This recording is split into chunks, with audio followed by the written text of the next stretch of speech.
Bonjour. Je vous dis bonjour, mais en fait, je ne sais pas qui vous êtes. D'ailleurs, je meurs d'envie de vous le demander à chacun d'entre vous. Mais vous êtes 900, alors ça prendrait un peu de temps. Puis vous ne seriez peut-être pas hyper à l'aise de dire qui vous êtes devant 900 personnes. Mais bon, imaginons que je sois seul avec chacun d'entre vous. Tranquille, hein, on va dire on est en tête à tête, peut-être, je ne sais pas, dans un restaurant, tenez, au bord de l'eau, un peu plus loin, et je vous pose la question, qui êtes-vous? Franchement, qu'est-ce que vous pourriez me répondre? Vous allez peut-être me donner votre nom. Je suis Jean Dupont ou Isabelle Durand. Ok. Et vos parents auraient pu choisir un autre prénom ou vous transmettre un autre nom. Auriez-vous été un autre pour autant? Vous pouvez vous définir aussi par votre profession. Je suis commercial, comptable, secrétaire, ingénieur. Ok. Et vous auriez pu choisir un autre métier, n'est-ce pas? Seriez-vous quelqu'un d'autre pour autant? Alors vous pouvez vous définir par une qualité peut-être. Je suis quelqu'un de gentil, de créatif, de fort. Oui, et peut-être que votre voisin a exactement les mêmes qualités, tout en étant une autre personne, n'est-ce pas? En fait, vous ne pourriez même pas vous définir par vos gènes, parce que si vous aviez un frère jumeau ou une sœur jumelle, eh bien, il aurait exactement le même patrimoine génétique que vous, tout en étant une autre personne. Alors, qui êtes-vous? Moi, quand j'avais 23 ans, je me suis retrouvé, mon bac plus 5 en poche, propulsé au sein de la direction financière d'une grande entreprise. Et je me souviens que mes homologues étaient très très fiers de ce poste, de ce type de poste valorisant. Moi, il m'a suffi de quelques semaines pour réaliser que je m'étais fourvoyé dans une voie qui n'était pas la mienne. Et pourquoi je vous dis ça? Parce que, en fait, quand les journalistes m'interrogent, ils veulent entendre parler l'auteur à succès. D'accord, ils veulent m'entendre parler de mes succès littéraires.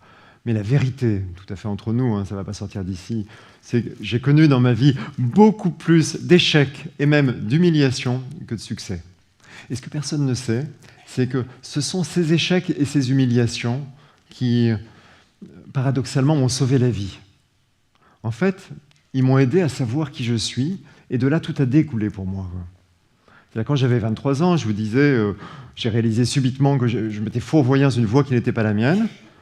Et partant de là, eh bien, je suis en effet allé d'échec en échec, de poste en poste, j'ai erré pendant des années, jusqu'à finir par me faire licencier. Quand on n'aime pas ce qu'on fait, en général, on n'est pas très bon. Donc je me suis retrouvé au chômage. Là, j'en souris, mais j'avais tellement honte que je l'ai caché à tous mes amis, je l'ai même caché à ma famille.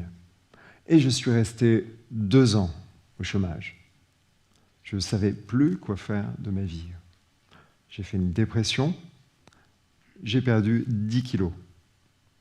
Mon métier m'avait échappé et mon corps semblait m'échapper aussi. Il faut dire que la nature m'a donné ce corps trop grand, trop étroit, un corps dont je tentais de dissimuler la maigreur autrefois dans des vêtements amples. Alors par chance, c'était les années 80. Rappelez-vous, c'était la mode des vestes larges avec les épaulettes ultra rembourrées. J'ai adoré cette mode. J'ai prié pour qu'elle dure. Et ça n'a pas été le cas. Alors je me suis inscrit dans une salle de musculation. Bien décidé à développer 3 cm de deltoïde sur chaque épaule. Et pendant plusieurs mois, j'étais sur des engins de torture. Et je regardais personne. Je me souviens, j'étais vraiment dans ma bulle. Je ne voulais croiser aucun regard. J'étais toujours pétri de honte. Et vous vous demandez peut-être pourquoi je vous raconte ça, là. Parce qu'en fait, c'est difficile pour beaucoup d'entre nous de savoir qui on est. Et voyez-vous, moins on sait qui on est, et plus on a envie d'exister. Alors, on s'accroche à tout ce qui peut nous valoriser.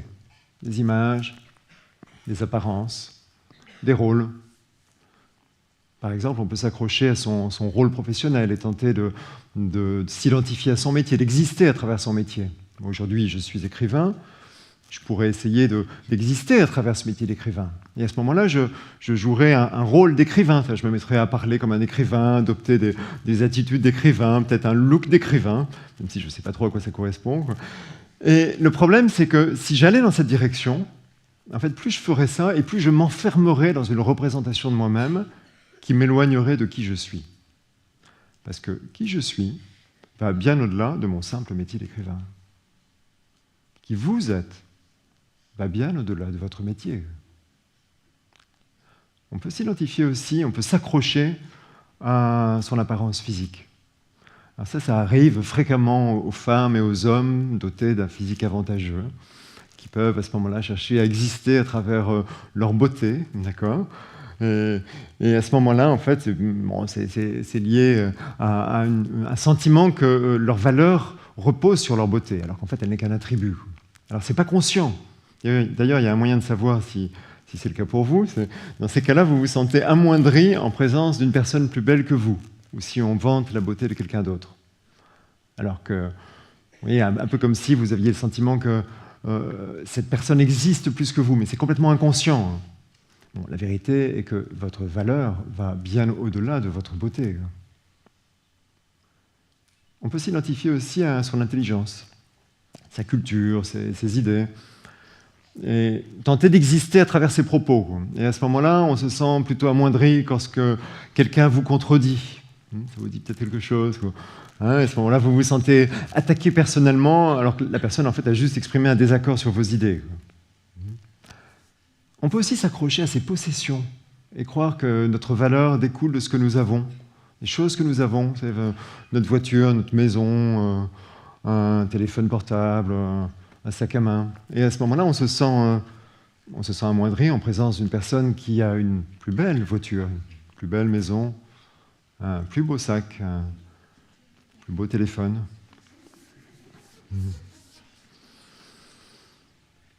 Moi, quand j'étais... le problème, en fait, si vous voulez, par rapport à toutes ces fausses représentations de soi-même, c'est qu'elles nous éloignent de qui on est. Elles nous éloignent de qui on est, et donc, d'une certaine façon, on risque de se perdre à travers ces fausses représentations. Moi, quand j'étais en dépression, j'avais perdu, mais naturellement, par la force des choses, toutes ces représentations, et je le vivais comme le problème à l'époque. C'est-à-dire, je ne pouvais me raccrocher à rien, puisque tout se dérobait sous mes pieds. Et en fait, il s'est passé un phénomène étonnant, c'est que quand je me suis retrouvé nu, j'ai envie de dire, sans plus rien de valorisant à quoi me raccrocher, j'avais plus d'existence professionnelle, j'étais gaulé comme un haricot vert, je possédais rien, même pas une voiture, quoi. Et néanmoins, j'ai réalisé que j'existais toujours. C'est bizarre de le dire, mais voilà, j'existais toujours. J'avais plus rien, mais j'existais toujours. Ça m'a fait un drôle de sentiment, quoi. Et donc je me suis mis à regarder autour de moi.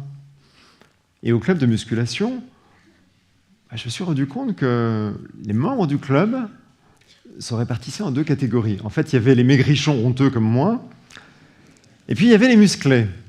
Et là, j'ai découvert que la salle était constellée de miroirs. Pourtant, je la fréquentais depuis plusieurs mois, mais je vous ai dit, j'étais dans ma bulle, quoi. Elle était constellée de miroirs, et les musclés faisaient leurs exercices en s'admirant devant les miroirs.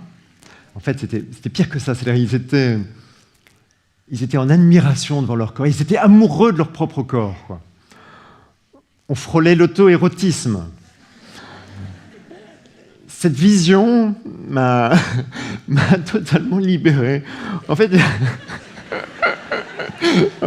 j'ai réalisé ce jour-là que leur narcissisme et ma honte étaient les deux faces d'une même pièce, en fait.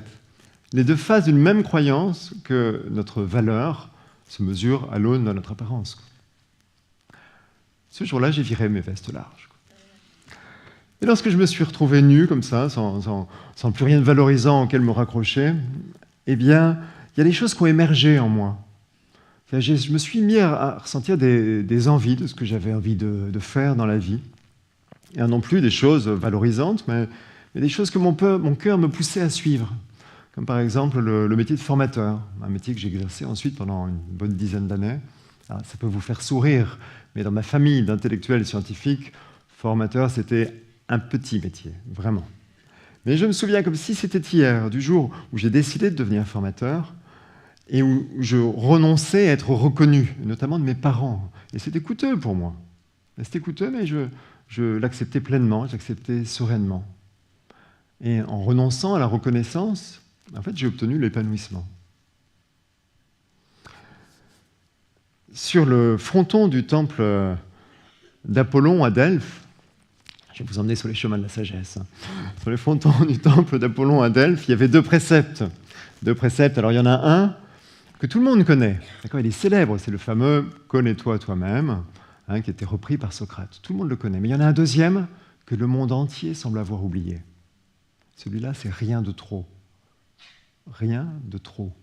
Il y a 2500 ans, les sages de la Grèce antique nous invitaient à nous connaître et ne pas se prendre pour ce que l'on n'est pas.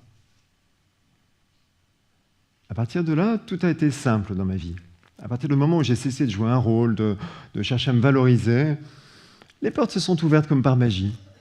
Les clients sont venus à moi, les contrats me sont tombés du ciel. Et lorsque, je sais pas, 10 ou 12 ans plus tard, j'ai senti monter en moi l'appel de l'écriture, j'ai trouvé un éditeur en 15 jours. Je pense que ce qui peut vous arriver de plus beau, de plus précieux dans la vie, c'est de réaliser que vous êtes autre chose que de fausses identités et renoncer à vous valoriser à travers elles. Alors, vous ressentez peut-être à cette idée une espèce de vertige, de peur du vide. Vous vous dites peut-être, oui, ok, d'accord, mais si je cesse de soigner mon image, si je cesse de mettre en avant mon métier, mes qualités, mes possessions, mes relations, enfin bref, tout ce qui me valorise, qu'est-ce qui reste? Puis vous dites peut-être aussi, finalement, je serai ignoré, peut-être même méprisé, on ne me remarquera plus. Et en fait, voyez-vous, la vérité est à l'opposé. Parce que vous existerez enfin pour ce que vous êtes réellement. Et ce que vous êtes réellement est infiniment plus grand, plus beau, plus profond que tout ce à quoi vous avez pu vous accrocher jusque-là. En fait, votre simple présence est d'une grande valeur et n'a pas besoin d'être enjolivée d'une façon ou d'une autre. La société de consommation essaye de vous faire croire qu'il vous manque quelque chose, mais la vérité est que non. Vous êtes complet. Et en lâchant prise sur ces fausses identités, vous allez ressentir ce que j'ai ressenti, des choses vont émerger en vous, des envies de ce que vous voulez faire de votre vie. Et cette fois-ci, ce sera non plus des désirs inculqués par la publicité, mais des envies véritables de ce que vous voulez faire de votre vie, des choses qui viendront du plus profond de vous-même. Vous vous dites peut-être aussi, ok, très bien, mais comment je fais pour me libérer de ces fausses identités qui peuvent vous rassurer quelque part? Bon, pour moi, je vous en ai parlé, c'est parti de certains échecs cuisants, vous n'êtes pas obligé d'en passer par là. En fait, après, moi j'ai eu tout un travail sur moi, j'ai eu des voyages, des rencontres avec, je sais pas, des psys, des sages, des philosophes, même des chamans. Mais aujourd'hui, vous voyez, avec le recul, finalement, ce que j'en retire, c'est qu'il n'y a pas un seul chemin vers la découverte de soi-même. Passer de la peur de ne pas être reconnu, de ne pas exister, à la confiance en soi, à la confiance dans la vie. Cette confiance, on la trouve quand on apprend à s'aimer véritablement. Quand on apprend à aimer ce que l'on est quand on est nu, à ce moment-là, on n'a plus besoin de revêtir une image ou d'endosser un rôle. Cette confiance, on la trouve aussi quand on apprend à accepter l'échec. Ce n'est pas dans notre culture. En Occident, on a tendance à vouloir réussir tout à tout prix. Et en fait, vous voyez, quand on accepte ses failles, ses faiblesses, ses fragilités, eh bien, petit à petit, ça nous aide à trouver le bon endroit pour nous, à trouver notre place. L'échec, en fait, permet d'expérimenter la vie, alors que la réussite vous pousse à vous identifier au succès et donc à vous perdre. La confiance en la vie, quant à elle, on la trouve, je dirais, en s'exerçant à la gratitude, en cultivant un ressenti de gratitude. Dans notre pays, on a plutôt tendance à râler contre les événements, à être déçu de ce qui ne va pas dans notre vie. Mais si vous prenez l'habitude de mettre votre attention sur ce qui vous arrive de bien dans votre vie, et vous arrive forcément tous les jours des choses bien, même si c'est quelques instants chaque jour, donc malgré les difficultés, malgré vos problèmes, si vous mettez votre attention sur ce qui vous arrive de bien, eh bien vous allez développer, vous allez ouvrir votre esprit à ce qui vient. En fait, vous allez ouvrir votre cœur à ce que la vie va vous offrir. D'accord ? Et si vous remerciez la vie pour cela, vous ressentirez cet état de gratitude. Et en s'exerçant à la gratitude, on passe du statut de déçu à celui de béni.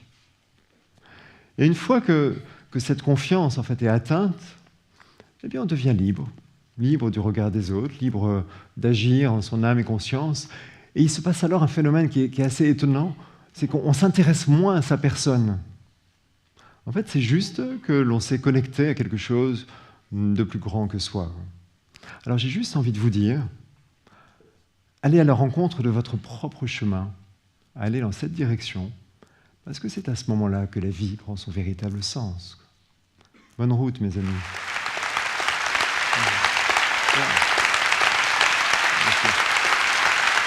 Merci beaucoup. Merci.